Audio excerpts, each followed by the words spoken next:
Okay, One Piece chapter 1024 is out, and I just gotta say, it's not 1023. Right? It doesn't have to be 1023 because it has a unique charm about it that I think could be matched. It could match 1023 because it captures an essence of Oda, revealing one of our favorite characters of lineage slowly but surely. And I'm not talking about Yamato here. This week has been tremendous with all the information being revealed from the Vivid cards, from the SBS. It's been so many revelations about different characters, different situations. It's felt like a One Piece week, and it being capped off by One Piece chapter 1024. I really couldn't be happier right now, right? Especially based on how good this chapter was. There's a lot to get to. There's a lot to talk about. There's a lot of things that Oda's throwing into the chapters now that it's starting to make you think a lot, right? And I think even subtle things from what Kaido's talking about, Yamato's talking about, it's revealing things about their relationship and them themselves that you can take from without Oda specifically saying it. And I absolutely love that about this chapter. But before we get to that though, if you're here for the first time, be sure to subscribe to the channel. If you care about anything One Piece, staying updated with the Vivid cards, SBS chapters, anything One Piece, subscribe to the channel, drop a like, turn on post notifications because I will not let you down. Promise. And so with that, let's talk about One Piece chapter 1024 because again, I said it had a unique charm to it, right? And it's one of those necessary chapters. That's why it probably can't match that chapter because it has a hint of necessity, meaning updates. And of course, updates in the chapters, it must happen, especially in war, right? They're letting us know these characters, they're done with their battle. They're not just standing in one spot the entire time. They're moving. Things are happening. Even while Yamato is fighting Kaido, Luffy's trying to get back to Onigashima, Momonosuke is becoming an adult. All the other individuals, they're doing things as well. So Jinbei, Frankie, Robin, Nami, Usopp, all these people, they're doing things. So the update chapters are absolutely necessary. So I guess we can start from the top. That brings us to Usopp. I didn't believe it, but I like what he did. It was like, okay, Usopp and his lies. Is this another lie that's going to come true with Usopp having Conqueror's Haki? Will Usopp be the third person on the crew to have Conqueror's Haki with the lies? He does have excellent lineage. And right, speaking of lineage, that's been somewhat, I don't want to, the focus of this chapter, right? Some of the focus. I don't want to go as far as to say Usopp is going to get Conqueror's Haki, just something to be aware of. But it was a great start. I didn't believe it, but I like the start. He's telling everyone he's knocking them out. They're resolved. They can't stand before him. Come to find out, Big Mom is fighting nearby. So her Conqueror's Haki is knocking out all these individuals. Now, what Usopp can hang his hat on is the fact that he's not being knocked out by Big Mom. He's not being affected at all. But we had this conversation in the last stream I did, right? Where I was saying none of the Straw Hats will ever be knocked out by Conqueror's Haki. They've come too far. Oda would never put them in a position for us, the audience, to question their resolve and their will. They've come too far. They've done too much. They fight too hard for Luffy. So that's not a question. So again, with the updates, the Straw Hats are communicating, saying, okay, what's going on with Luffy? And they're telling us, or they're showing us what's going on with the people that's been fighting. Again, Frankie, Nami, Usopp, even Robin. We saw Brooke carrying her, bringing her out, and she was smiling, but that was pretty wholesome. At that point, it's like, okay, why is Robin smiling? But you think about everything she's just accomplished and how often is she in a position like that to help the Straw Hats in that way? Of course, she's going to help them with, reading the poneglyphs and providing information, but she was able to show Black Maria that she's more useful, not show Black Maria, but prove to maybe herself, maybe that's something she had doubt about. Prove to everyone, even the readers, that she can provide support in different ways. She was not just an information hub, which, she had kind of somewhat become. She's very useful, but I liked seeing her in that different light. And for her, I'm sure she feels amazing. The smile, very wholesome. But we know now what they're going to do. I had mentioned before, there are a lot of troops left. The Kaido pirates, the Beast pirates, the army, they have a lot of people left. So Jinbei, Nami, Usopp, they have to provide support for the others that are currently fighting to keep them away, right? They probably can't approach the fight anyway, but you want to start whittling down those numbers. And so we see it with Kamatsu, all those samurai from Udon. They're trying to fight off all these fodder that are trying to interfere with these fights. So that's what the Straw Hats are going to be doing for now. Maybe some more numbers pull up and they have to fight some numbers because the numbers, they haven't been as focused, right? It felt like they were going to be a huge part of the fight, but they seem to get one-shotted or knocked out pretty easily. We may see some more numbers, and that's who the Straw Hats specifically would have to fight against. So updates, very necessary, very important, even though sometimes for chapters they could be not a buzzkill, but it's like, okay, let's get to what actually is happening. These moments are necessary because if we didn't get any updates, we're like, okay, so they just stood in the same spot the entire time. No. That's not how a war works. That's just not how writing works. So I appreciate update chapters, even though sometimes they can be a little slow. It's interesting because they talk about a fire that's spreading, but on the 4th floor with the Kid Pirates, you saw heat just blowing fire everywhere.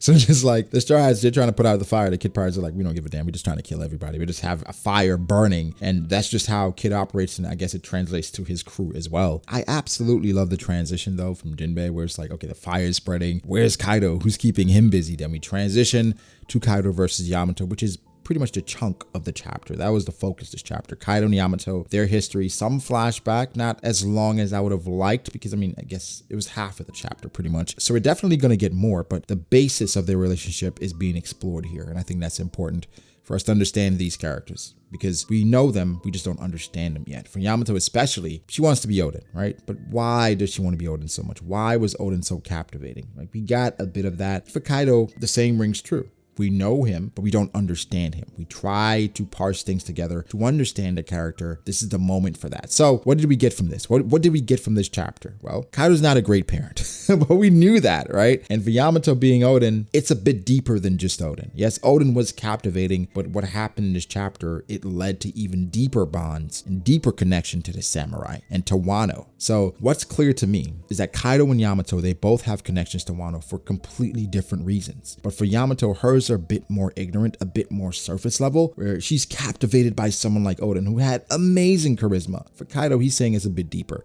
and maybe some people caught it, maybe some people didn't, but that answer he gave to Yamato's asking all these questions about why Wano? Why did you choose to take this from, asking all these things? And Kaido's saying the answers aren't that easy, you immature brat. Answers are not that easy to come by. You can't just ask something. A question isn't guaranteed an answer. You have to earn that. And Yamato, in Kaido's eyes, has not earned anything from that perspective, at least. Even for her devil fruit, she was not the one that was supposed to eat it, which is crazy because Kaido saw that Yamato could use Conqueror's Haki at a very young age. So even with all that potential, he said that she should die if she wants to be Odin, which is interesting because Kaido seemed to respect Odin by the end, but it seems like there's some real deep feelings about Yamato portraying herself as this person that Kaido killed.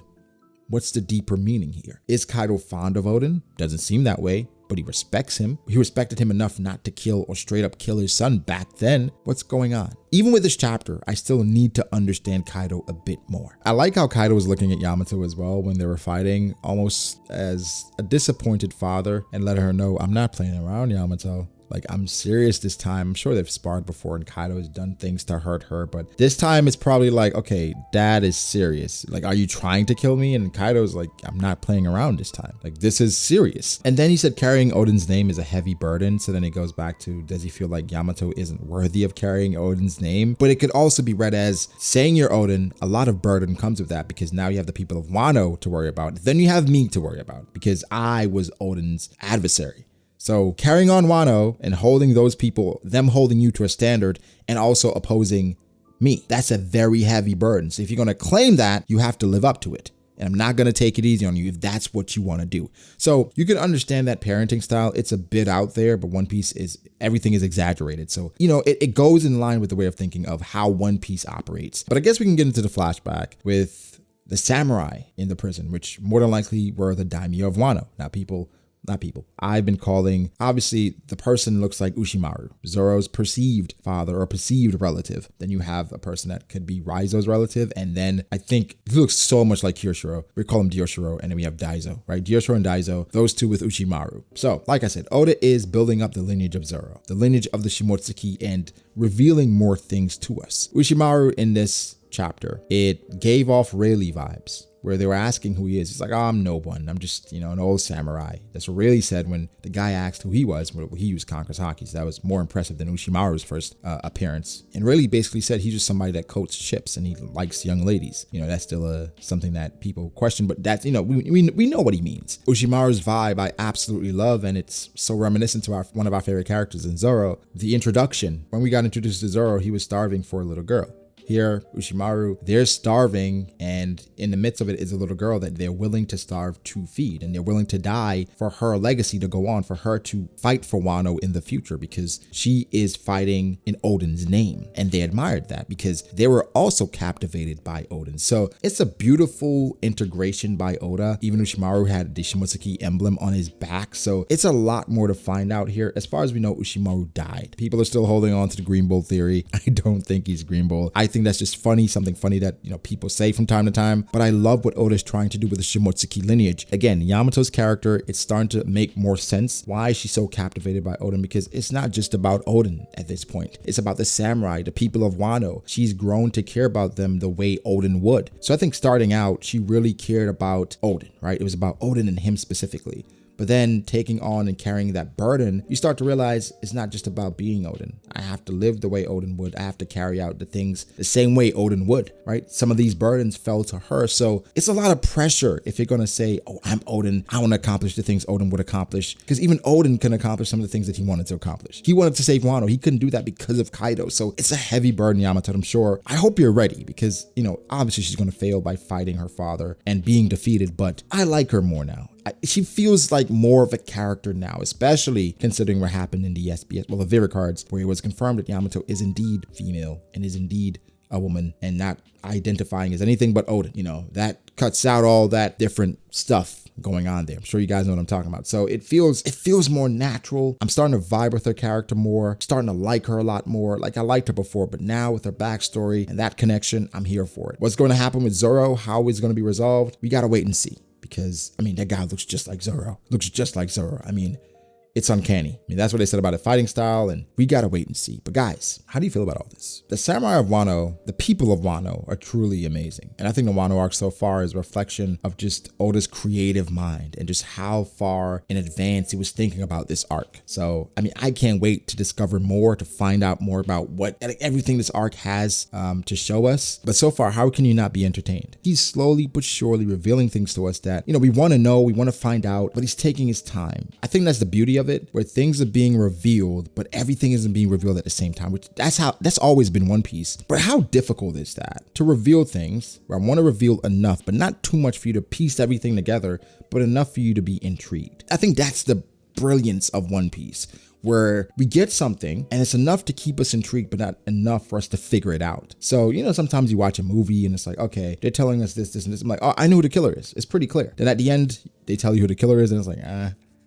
damn, I was right. I didn't want to be right. I wanted to be fooled, you know? So from One Piece, oh, I know what that is. And it's like, okay, so all right, maybe I was wrong. Maybe I was wrong about that. And it happens a lot. So I think that's the beauty. But guys, give me your thoughts. How do you feel about this chapter? I thought it was a really, really good chapter. I'm ready for One Piece chapter 1025. No break next week. So that's something we can look forward to, right? We can look forward to the One Piece chapter again. Amazing volume covers. So much information being revealed. We have a lot to look forward to as One Piece fans. And I think we're in a great place right now for the story. And I just can't wait for more. But guys, give me your thoughts. Make sure to like the video if you did. Subscribe to the channel for more content like this. Follow me on Twitter at BragoDAce. Follow me on Instagram at BragoD.Ace. Thank you to my patrons. I appreciate you guys so much. Guys, again, like and subscribe, and I'll catch you in the next one. Peace.